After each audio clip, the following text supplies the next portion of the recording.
또 동시에 인간의 모든 존엄성을 짓밟는 아주 수치스러운 그런 형틀이었습니다. 십자가에 달려 죽는 죄수는 먼저 발가 벗겨져야 했습니다. 오늘날 우리가 십자가에 달리신 예수님을 묘사하는 그림이나 사진을 보면 예수님의 그 허리 부분이 옷으로 가려져 있습니다. 그러나 다수의 역사가들의 증언과 또 문헌들을 보면 십자가에 처형되는 죄수는 반드시 먼저 발가 벗겨져야 했다라고 증언을 합니다. 십자가 형벌 자체가 인간 이하의 사람들이 받는 형벌로 여겨졌기에 그 자체가 이미 너무나도 수치스러운 일이었지만 그것을 상징화하듯이 처형당하는 죄수의 옷을 다 벗기고 수치심을 느끼게 했습니다. 오늘 본문은 예수님께서 십자가에 달리시는 사건을 기록하고 있습니다. 그 중에 두 구절은 군인들이 예수님의 옷을 취했다라고 기록하고 있습니다. 예수님을 발가 벗기고 속옷까지 취했고 그것을 제비 뽑았다라고 증거하고 있습니다. 여러분, 성경은 왜 예수님께서 십자가에 달리신 사건을 기록하면서 굳이 예수님께서 속옷까지 발가 벗겨지셨다라는 것을 기록하고 있을까요? 오늘 본문이 두 구절에 걸쳐서 예수님께서 벌거 벗겨졌으며 그 옷을 군인들이 나누었고 또 속옷의 주인을 정하기 위해서 제비를 뽑았다라는 그런 말을 쓰고 있는 이유가 과연 무엇이겠습니까?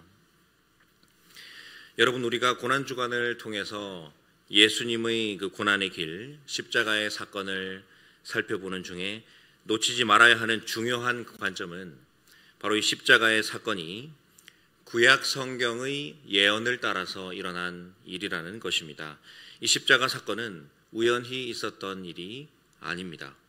우연히 있었던 사건들을 적절하게 꿰어 맞춰서 그것을 또 해석을 해서 이 기독교 신앙의 중심으로 만든 것이 아니라 구약 성경에서 처음부터 끝까지 일관성 있게 예언되어 왔고 그리고 그것이 온전하게 성취되는 그런 사건입니다.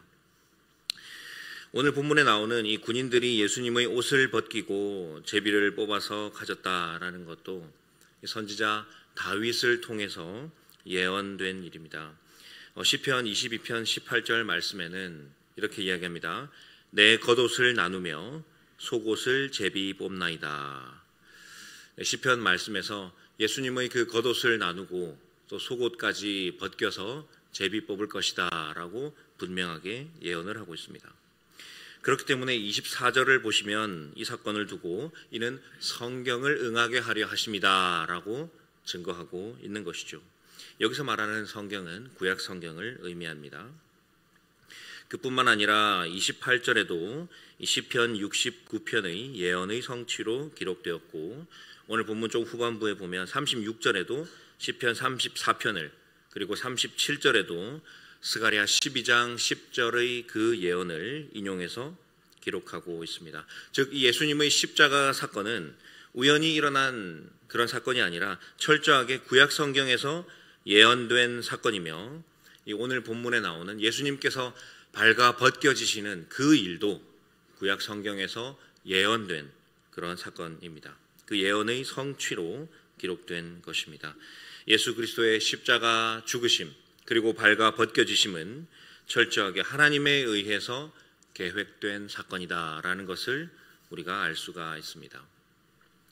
오늘 본문을 보면 로마의 군인들이 예수님의 옷을 취했다라고 말을 하고 있습니다. 그러나 그들이 하나님의 허락이 없이 감히 이런 일을 할 수 있겠습니까? 여러분, 성경을 응하게 하려고 하셨다라는 이 말을 통해서 우리는 이 모든 일들이 바로 성부 하나님께서 구약 성경의 예언을 통해서 직접 이 일을 하셨다라는 것을 알 수 있어야 합니다. 로마의 군인들이 옷을 벗겼으나 그 옷을 직접 취하여 가신 분은 성부 하나님이시다라는 사실입니다. 여러분, 그렇다면 왜 성부 하나님께서는 그토록 사랑하시는 아들 그 예수 그리스도를 발가 벗기셨을까요? 왜 성부 하나님께서 친히 자신의 아들 예수 그리스도를 그 옷을 벗겨 버리셨을까요? 여러분, 오늘 본문은 수치의 문제를 다루고 있습니다. 예수님께서는 분명하게 로마 군인들에 의해서 벗겨지셨습니다. 많은 사람들이 바라보는 데서 옷이 벗겨지고 발가 벗겨진다라는 것은 정말로 수치스러운 그런 일입니다. 여러분, 예수님께서 왜 굳이 이런 수치스러운 일을 십자가에 달려 죽을 때 그 육체적인 고통과 더불어서 이런 수치스러운 일을 당하셔야 했을까요? 왜 성부 하나님께서는 이토록 수치스러운 일을 자신의 아들에게 겪게 하셨을까요? 바로 그것은 이 수치라는 것이, 수치와 부끄러움이라는 것이 죄로 말미암아 인간에게 찾아온 죄의 결과이기 때문입니다. 여러분, 우리가 다 아는 그 창세기 3장의 그 장면을 한번 떠올려 보시기 바랍니다. 첫사람이었던 아담과 하와는 수치의 감정, 이 부끄러움의 감정을 알지 못했습니다.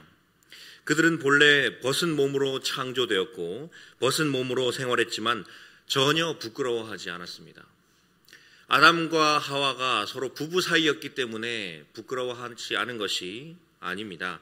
하나님의 형상을 반영한 존재로서 하나님께 숨기는 것이 없었고 완전하고 거룩한 상태였기 때문에 전혀 부끄럽지 않았던 것입니다.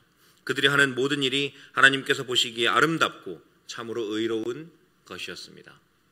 그러나 그들이 선악을 알게 하는 나무의 열매를 따먹고 난 직후에 놀랍게도 성경에는 부끄러움이라는 개념이 처음으로 등장을 합니다. 인간이 그 부끄러움을 알게 된 것입니다. 선악과의 열매를 따먹는 죄를 짓자마자 자신들이 벗은 것을 인식했고, 그리고 그것이 부끄러워서, 그것이 수치스러워서 무화과 나무 잎을 엮어서 치마를 만들었습니다. 하나님께서 아담을 찾으시자 아담은 내가 벗었으므로 두려워하여 숨었다라고 대답을 합니다. 여러분, 나중에 창세기 3장을 다시 한번 천천히 읽어보시기 바랍니다. 아주 의도적으로 벗었다라는 말이 반복되고 있습니다. 이것을 통해 우리가 알 수 있는 것은, 우리가 느끼는 이 수치심 그리고 부끄러움은 죄의 결과이며 범죄한 인간이 결코 피할 수 없는 감정이라는 것입니다. 인간은 하나님을 떠나 수치와 부끄러움을 알게 되었고 스스로 자기의 그 수치심, 자기의 부끄러움을 가리려고 무화과 나무 잎을 엮어 치마를 만들었습니다. 그러나 그런 시도는 오래 가지도 못하고 온전하지도 못한 수고일 뿐입니다. 인간은 늘 자신의 수치를 가리기 위해 노력하지만 그 무화과 나무 잎은 시들고 말 것입니다.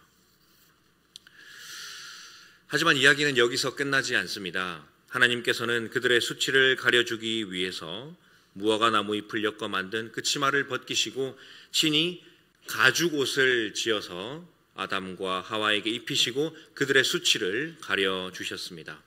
우리 함께 창세기 3장 21절 말씀을 읽어볼까요? 시작.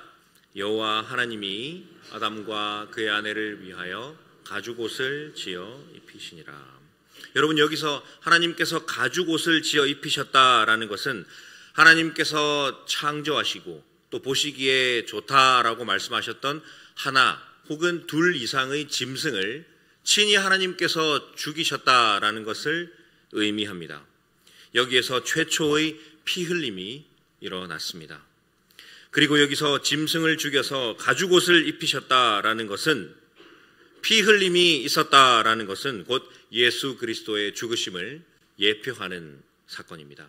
범죄한 아담과 하와가 죽임을 당하는 대신에 대속제물로 예수 그리스도께서 죽임을 당하실 것이다 라는 것을 말하는 것입니다. 뿐만 아니라 범죄한 아담과 하와가 겪어야 할 수치와 부끄러움 대신에 대속제물로 예수 그리스도께서 그 모든 수치와 부끄러움을 담당할 것이다 라는 것을 말하는 것입니다. 죽어서 자기 가죽이 벗김을 당하여 인간의 수치를 가려주는 그 역할을 했던 짐승처럼 예수님께서는 십자가에서 벌거벗김을 당하시고 수치를 입으시고 죽으심으로써 죄인의 모든 수치를 영원히 제거해 주셨다라는 것입니다. 여러분, 이것이 바로 십자가에서 일어난 사건입니다. 예수님께서는 십자가에서 벌거벗김을 당하시고 친히 수치를 당하심으로써 우리의 수치, 우리의 부끄러움을 덮어주셨습니다. 여러분, 왜 예수님께서 십자가에서 많은 사람들이 지켜보는 가운데 벌거벗김을 당하고 수치와 부끄러움을 당하셨습니까? 오늘 본문이 왜 예수님의 수치스러운 일을 기록하고 있습니까? 아담과 하와의 범죄로 결코 스스로 벗어날 수 없는 그 수치의 문제가 해결되었다라는 것을 알리기 위해서입니다. 예수님께서 십자가에서 수치를 겪으심으로 우리의 그 수치의 문제를 영원히 제거해 주셨다라는 것을 가르쳐 주는 것이죠. 그리고 그것은 죄로 인해서 수치와 부끄러움을 가지고 살아갈 수밖에 없는 우리를, 저와 여러분 우리를 자유롭게 하시는 하나님의 은혜입니다. 예수 그리스도의 의로 옷 입혀주심으로 우리의 모든 죄의 수치를 가려주시는 하나님의 자비와 사랑이 예수 그리스도의 벌거 벗겨지심으로 나타난 것입니다. 우리 함께 히브리서 12장 2절 말씀을 볼까요? 히브리서 12장 말씀 함께 읽어보도록 하겠습니다. 시작.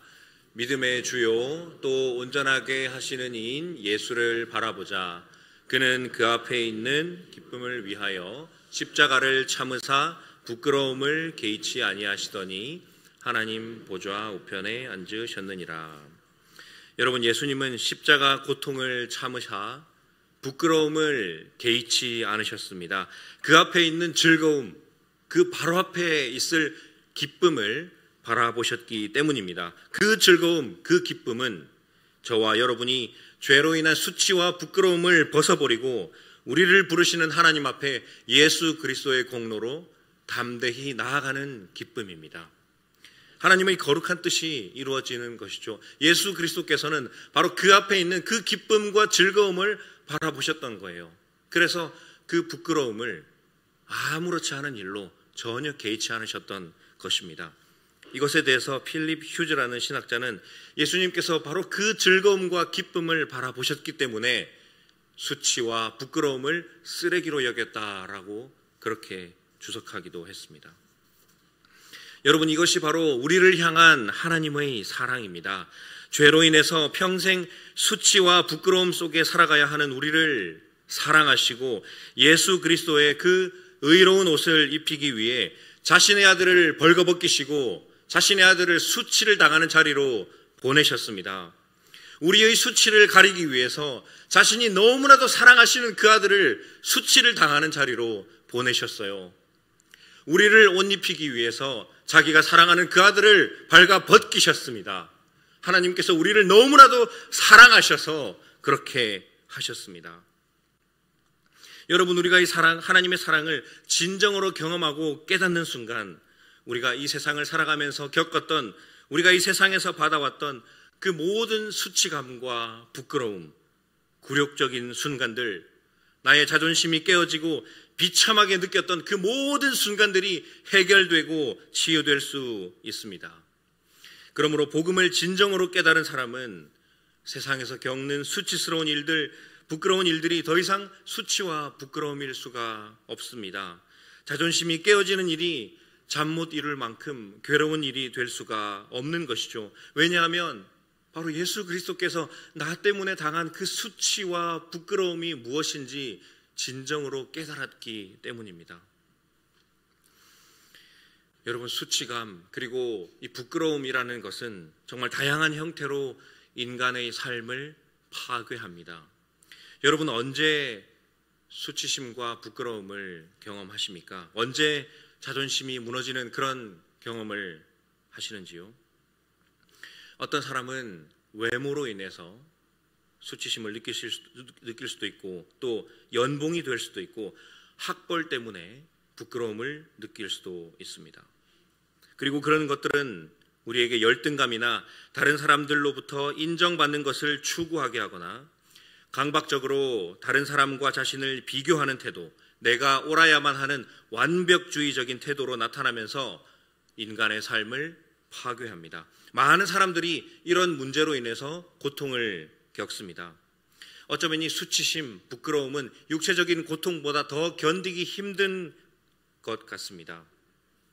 여러분은 언제 부끄럽고 자존심이 상하십니까? 언제 수치와 부끄러움을 느끼십니까? 그리고 그 부끄러움과 수치를 가리기 위해서 어떻게 하고 계십니까? 혹시 아담과 하와가 그랬던 것처럼 스스로 무화과 나무 잎을 엮어서 나 스스로 나의 수치를 가리려는 그런 노력을 하고 있지는 않습니까? 여러분, 우리가 잘 아는 책 중에 내 마음 그리스도의 집이라는 책이 있습니다.